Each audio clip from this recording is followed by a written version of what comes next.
الصلاة حي على الفلاح حي على الفلاح الله أكبر الله أكبر لا إله إلا الله.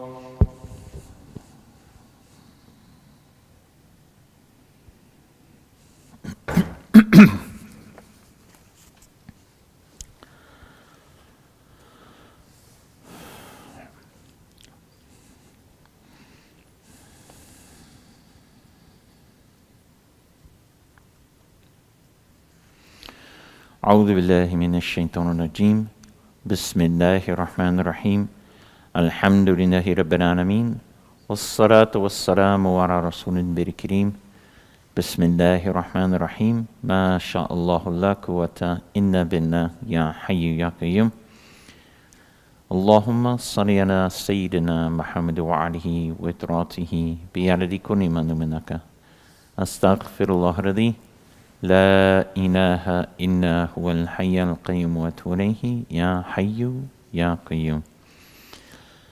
Assalamu alaikum wa rahmatullahi wa barakatuh.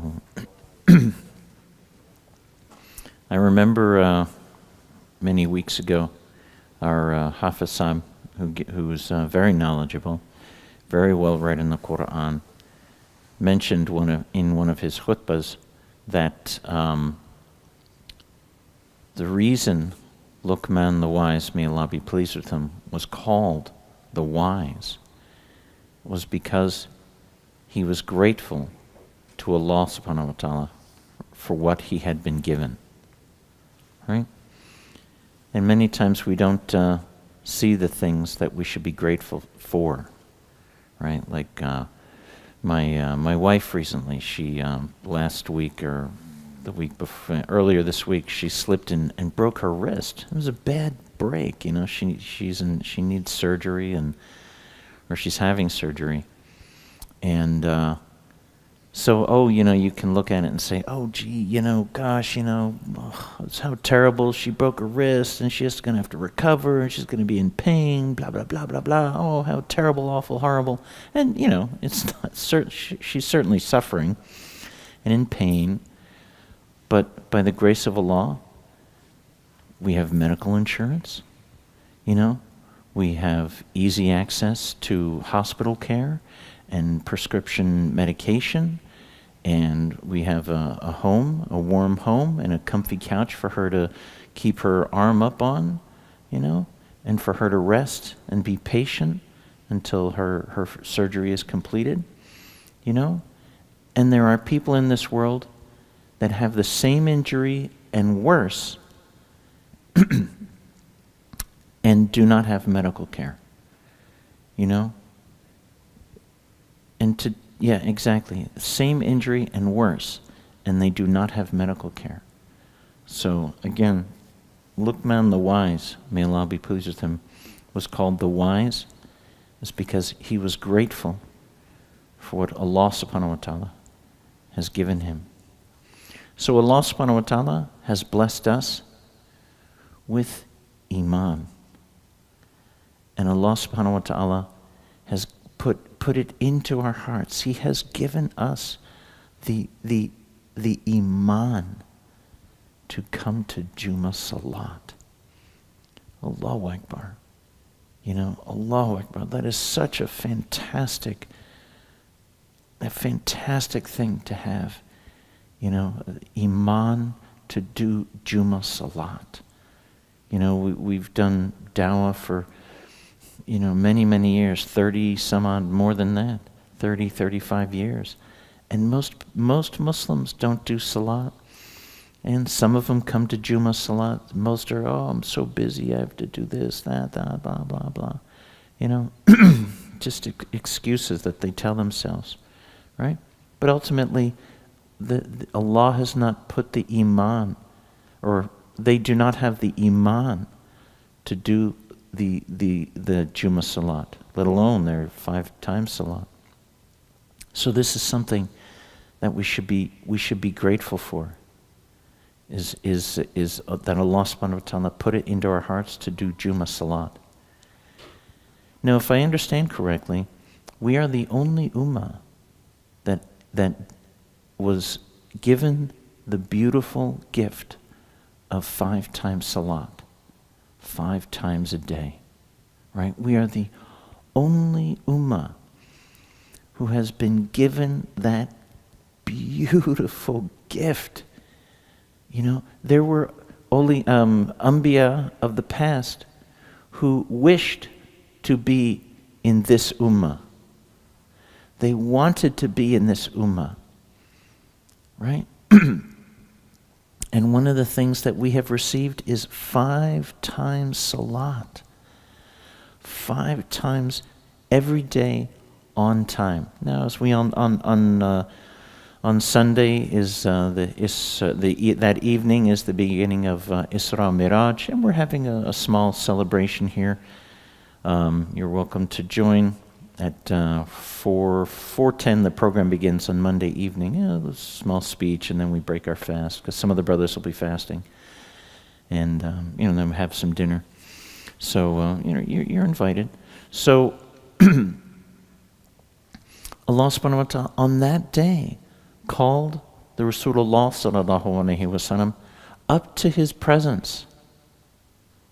Right? Allah subhanahu wa ta'ala, he didn't send Jibreel alayhi salam down to him with a verse or a command, or many other times. Like I heard once that the Hadrat Jibreel alayhi salam visited the Rasulullah sallallahu alaihi wasallam 33,000 times. Right? And I think I did the math one day, math. And it came down to a little more than 5 times a day, if you calculate between, when he became a prophet, when he first saw Angel Jibreel alayhi salam until the age of 63, approximately 5 times a day he saw them. A little more, actually. 5.2, depending on, your exact date. So, about 5 times a day. Allah subhanahu wa ta'ala could have easily given the command to Hadrat Jibreel alayhi salam and said, tell my Habib that he and his followers must pray 50 times, right? And then there was, or 5 times. He could have just said 5 times, right? He could have just said, tell him to do 5 times, blah, blah, and then how to do it, what and all that, right? He could have just said, he should have said, do that, he's there enough. 33,000 times, almost 5 times a day, right? He could have done that. But no. He showed him the wonders, untold wonders. He brought him on the Barak, the winged horse, from Mecca to Jerusalem. And on the way, he saw Musa alayhi salam in his grave doing salat, right, as he was going toward Mecca, right? And then when he was going toward Jerusalem, I switched my words up. When he was going to Jerusalem, then when he got to Jerusalem, he led all the salats. He led the salat with all of the prophets and messengers. He led a salat in Masjid al-Aqsa with all of the prophets and messengers, sealing his leadership of not only all of the prophets and messengers, but of mankind. He was the last prophet and messenger. He is the leader of all mankind who were ever born or to be born. And Allah subhanahu wa ta'ala put the Barak at his availability. He was brought to Jerusalem, right? And then from there, where the Dome of the Rock is, there's a big rock there. And Allah subhanahu wa ta'ala brought him up from there into his own presence. And there he saw many, many things, many, many things that he would inform us about, for the rest of his days, about Salat, about visiting Musa, seeing Musa alayhi salam, and all of these things, But he brought him up to into his presence, and the Rasulullah sallallahu alaihi wasallam was thinking of his ummah. was thinking of his ummah. And Allah subhanahu wa ta'ala gave him the gift of not 5 times salat, but 50 times salat. Right? And the Rasulullah sallallahu alaihi wasallam didn't say a word. And then he came, as we all know the story, he came down, saw Musa alayhi salam. Musa alayhi salam said, oh, that's too many times, 50 times. And because that's about a little more than 2 per hour, right? That is a lot. So, so he came back, and it was reduced by 5 times, and then 5 more. Each time Musa alayhi salam saying, no, that's too many. Go back and ask for a reduction.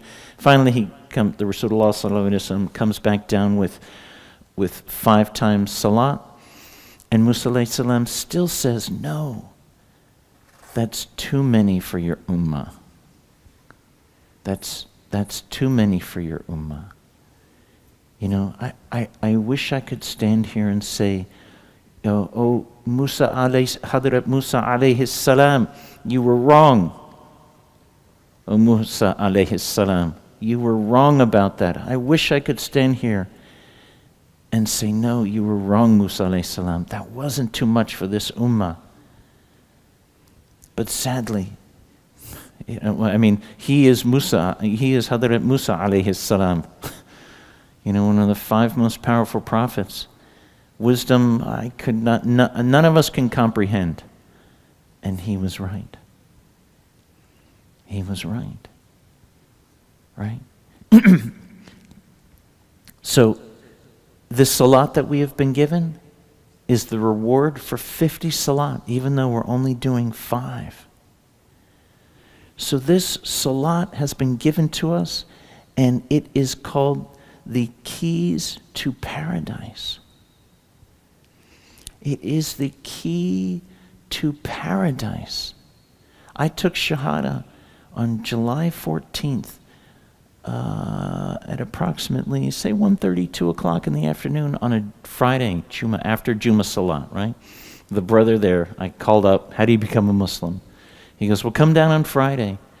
And, don't wear shorts, just wear pants and a T-shirt, and we'll help you out, right? I still, to this day, know the brother who answered the phone.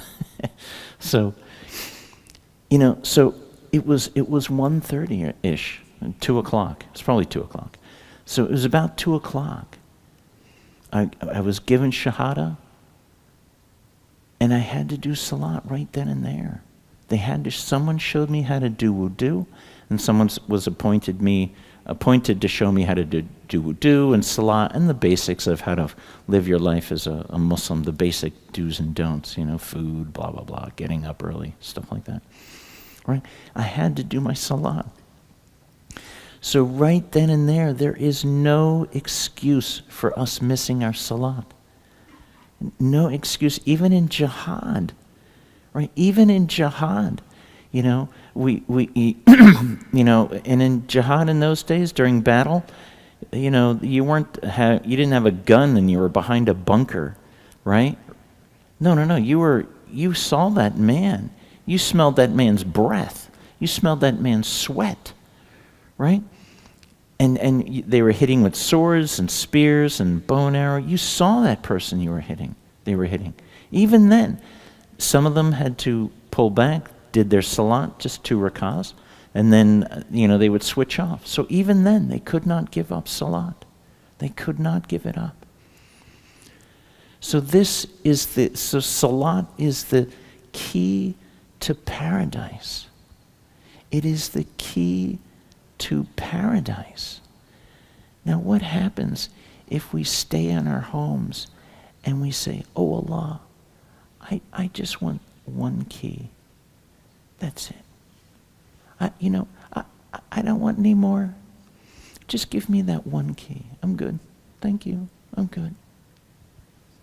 But then Allah subhanahu wa ta'ala says, through the Rasulullah sallallahu alaihi wasallam, he says, if you come to the masjid, I will give you 27 or 29 times the reward for that salat.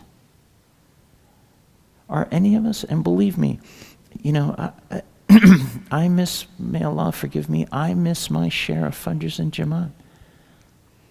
May Allah forgive me. May Allah forgive me. This is a struggle I have too. But when I get up here and I talk about things I need to hear.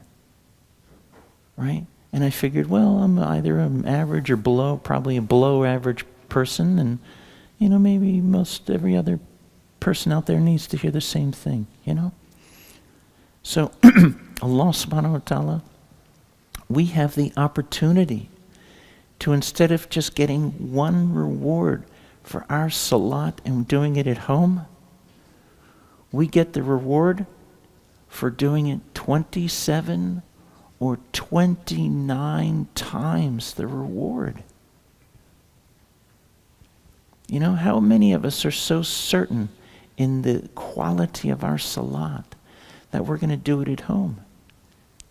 And then when we leave our house in the morning and in the evening to come for Isha, Allah subhanahu wa ta'ala makes the darkness of that early morning and that night to be a light in our graves. Right? To be a light in our graves.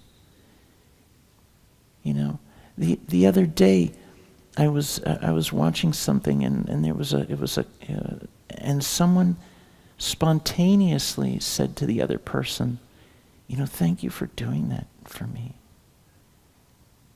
Thank you for doing that for me. I really appreciated it. And the person didn't expect a thank you. They were really kind of surprised and very grateful for being thanked. They were like, oh, wow, I'm appreciated. Not that it's important that we're appreciated. That's not my point. But look how that person felt. Oh my gosh, I'm appreciated. Thank you. Thank you for making me feel appreciated, right? Right? Well, why, and now to bring it back to what I began with, why was Luqman, may Allah be pleased with him, called Luqman the Wise? Because he was considered grateful to Allah subhanahu wa ta'ala. And when he spoke to his son about the kalima and being grateful to Allah subhanahu wa ta'ala. We have the opportunity. This is not a burden. And believe me, these words are for me too. This is not a burden for us. This is an opportunity for us to make our time in the Day of Judgment easier. I've said it almost every Jumu'ah I say it, that I'm I have to give. I'd rather much listen to the Hafiz Sahib give his very eloquent and knowledgeable bayans. But the Day of Judgment is going to be 50,000 years long. 50,000 years long. And there will be those on the Day of Judgment who will be sitting on blankets eating fish. Right? And that 50,000 years will appear to them as if they had the amount of time that they will experience is as if it was the 2 rak'ah of Fajr. There will be those who will go to paradise and Allah subhanahu wa ta'ala will not ask them any questions. He will not ask them any questions. Are these people the ones he doesn't ask questions of? Those who stayed at their homes and did salat when they could have done it here? Yeah, I don't know the correlation, but I'm not a scholar. I'm just a regular guy who thinks about this kind of thing. I want to get to paradise without hisab. May Allah make us all enter paradise without hisab. Ameen, ameen, ameen. Right? But this is why Allah subhanahu wa ta'ala called Luqman the wise. May Allah be pleased with him. Luqman the wise. Because he was grateful to Allah subhanahu wa ta'ala for what he had been given. right? And many times we look at what we don't have. I do the same thing. I do the same exact thing, But as I said earlier, my wife has an injury and she's suffering. But you know what? She's got a warm home, a couch to put her arm up on, and receiving medical attention. There are people who have the same injury or worse and don't have any of that. There's always something to be grateful for, and especially because Allah subhanahu wa ta'ala has given us iman. He has given us iman. So that is something certainly to be grateful for. And for the last few moments, I'll read some hadith about the importance of doing salat in Jumu'ah.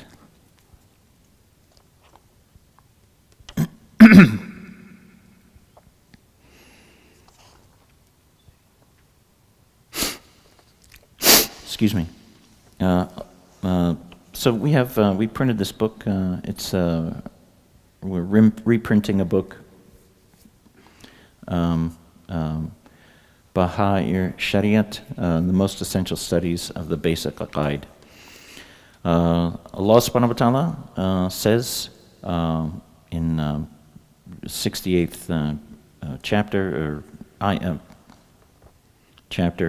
and the 42 and 43, the ayahs, a day when the truth will be uncovered, they will be called upon to prostrate, but they will not be able to. With their eyes cast down, disgrace will overwhelm them. May Allah not make us experience that. And before they had been called upon to prostrate while they were whole. Ibrahim Taimi radiallahu anhu says in explanation that they were called upon to perform the prescribed salat through the adhan and iqama. Sayyid ibn Musayyib radiallahu anhu says they heard, come to salat, come to success, and they did not respond.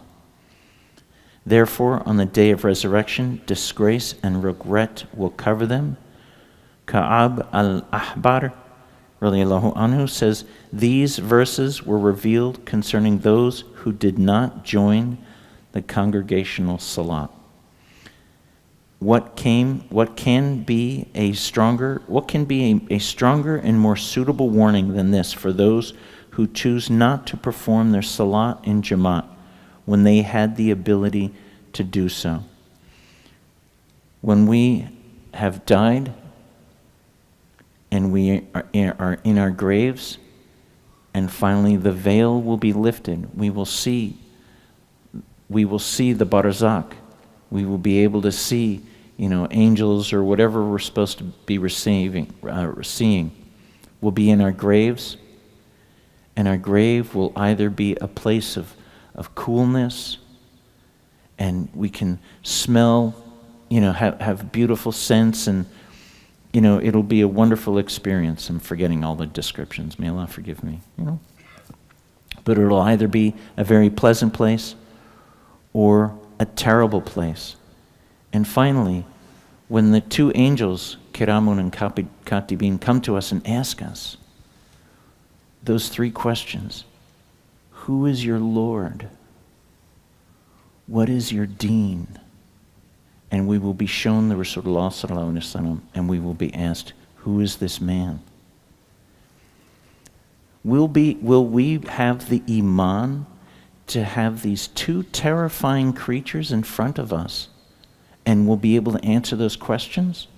I always thought that, if I were in some dark alley, say New York City, it can be a scary place, and some guy comes up to me, just rattles me, and is screaming at me, what's your name? What's your name? Just, what's my name?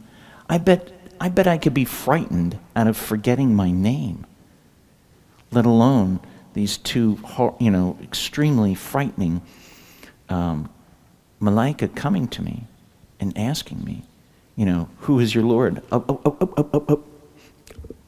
we going to be frightened out of remembering that? We must, and this advice is for me and me alone. We must live a life so that when we die like this, with the kalima on our lips. And when we are in our grave, we remember Allah is our Lord. Islam is our deen. And this is the Rasulullah sallallahu alayhi wa sallam. سبحانك الله وبحمدك أشهد أن لا إله إلا أنت أستغفرك وأتوب إليك والعصر إن الإنسان لفي خسر إلا الذين آمنوا وعملوا الصالحات وتواصوا بالحق وتواصوا بالصبر.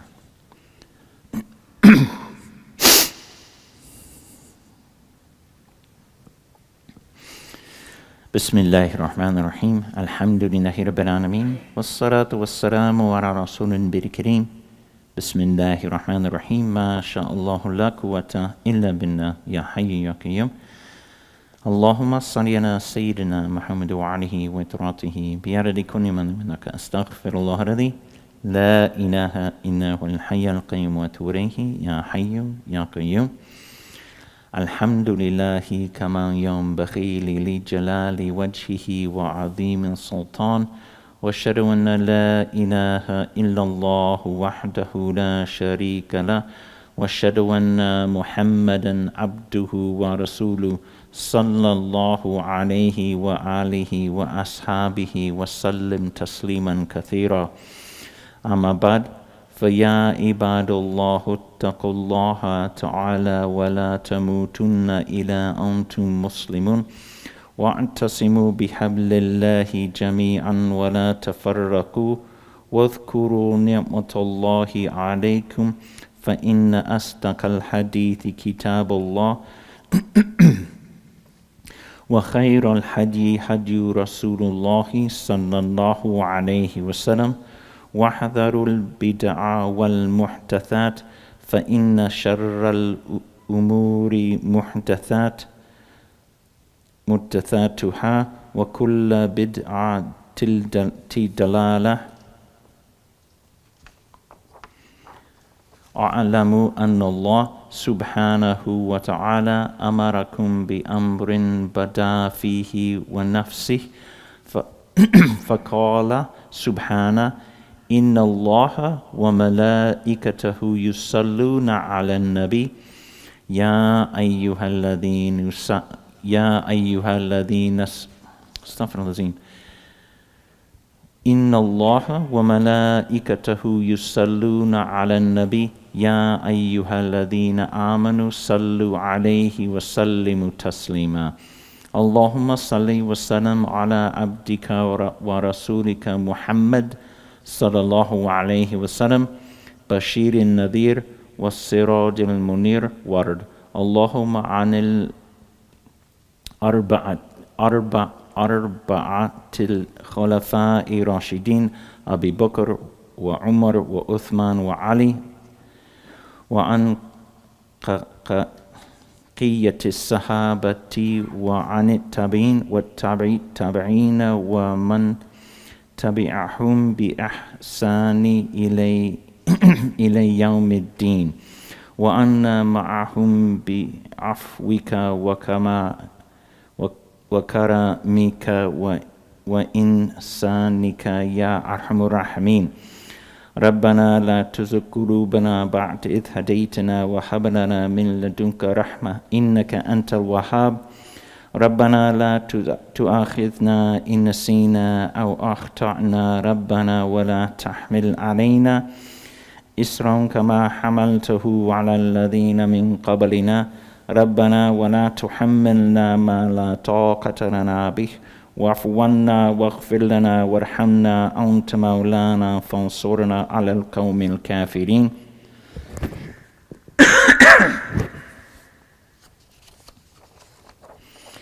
عباد الله إن الله يأمر بالعدل والإحسان وإيتاء ذي القربى وينهى عن الفحشاء والمنكر والبغي يعظكم لعلكم يتذكرون اذكروا الله يذكركم واشكروا على نعمه يزدكم وذكر الله أكبر والله يعلم تصنعون وأقيموا الصلاة.